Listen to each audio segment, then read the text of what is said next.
Spiritual and Self-Care, Sunday, the Silent Drift.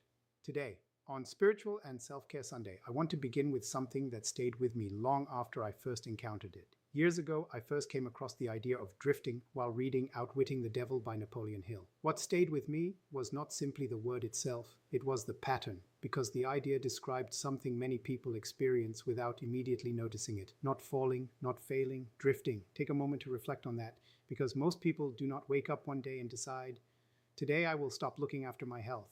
Most people do not consciously decide, "Today I will lose discipline." Most people do not intentionally say, "Today I will move away from what matters." Something quieter often begins to happen. A small shift, a postponed action, a repeated distraction. And over time, movement quietly becomes direction. It is worth pausing here. One reason drifting becomes difficult to recognize is because it often feels normal while it is happening. There is rarely an alarm, rarely a warning sign, rarely a dramatic event. Most of the time, life simply continues, and that is exactly what makes it subtle. Imagine a boat moving slowly across water. If the movement is small enough, the change may barely feel noticeable. But after enough time passes, something becomes clear. The destination is no longer the same. Not because the boat suddenly changed course, because movement happened gradually. The same thing can happen with health. And this becomes interesting because health decline often follows this pattern. Most people do not suddenly become unhealthy. The process often begins quietly. One missed workout, then another. Then, "I will restart next week." Then, "Work has been busy lately." Then, "I just need a break." None of these statements sound dangerous. None of them sound dramatic. But repeated movement creates direction. What starts as, "I missed one session," can slowly become, "I haven't exercised for months." And sometimes people look back and wonder, how did I get here? Not through one decision, through small repeated movement. The same pattern appears in nutrition because people rarely wake up and decide, "Today I will completely abandon healthy eating." Instead, one meal won't matter. I'll start again tomorrow. This week has been stressful. Again, nothing sounds dangerous. Everything sounds reasonable. But drifting often speaks in reasonable language. Take a moment to sit with that, because not everything harmful arrives dramatically. Sometimes it arrives comfortably. Small, repeated nutritional compromises slowly begin becoming routine. Routine becomes behavior. Behavior becomes lifestyle. Lifestyle eventually becomes outcome. The same pattern can affect daily habits. Reading becomes scrolling. Reflection becomes distraction. Intentionality becomes autopilot.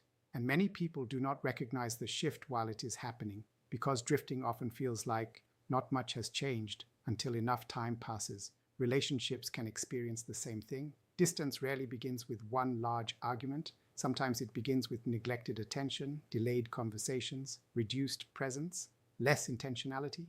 Small repeated distance creates larger distance over time. A different pattern begins to emerge here. Drifting is often not about one event. It is often about unattended movement, and perhaps nowhere is this more subtle than spiritually. Because people rarely wake up and decide, "Today I will move away from God." More often, one missed moment of prayer, one postponed moment of stillness, one day becoming two becoming weeks. Life becomes noisy, distractions increase, attention becomes divided. Again, everything appears small. Everything appears manageable until distance quietly develops. Scripture speaks directly into this. We must pay the most careful attention so that we do not drift away. Hebrews 2:1. Notice something interesting. The verse does not describe rebellion. It does not describe collapse. It speaks about drifting, which suggests awareness matters, because awareness allows correction. This is not a message about guilt. It is not a message about condemnation, because drifting works both ways. If repeated movement creates distance, repeated movement can also create return. One workout, one healthy meal, one intentional conversation, one moment of prayer, one act of stillness. Small movement created drift. Small movement can create alignment. So today, take a moment and ask yourself, where have I been drifting quietly? And what small adjustment could begin moving me back? Because awareness creates opportunity, and direction is often shaped one small step at a time.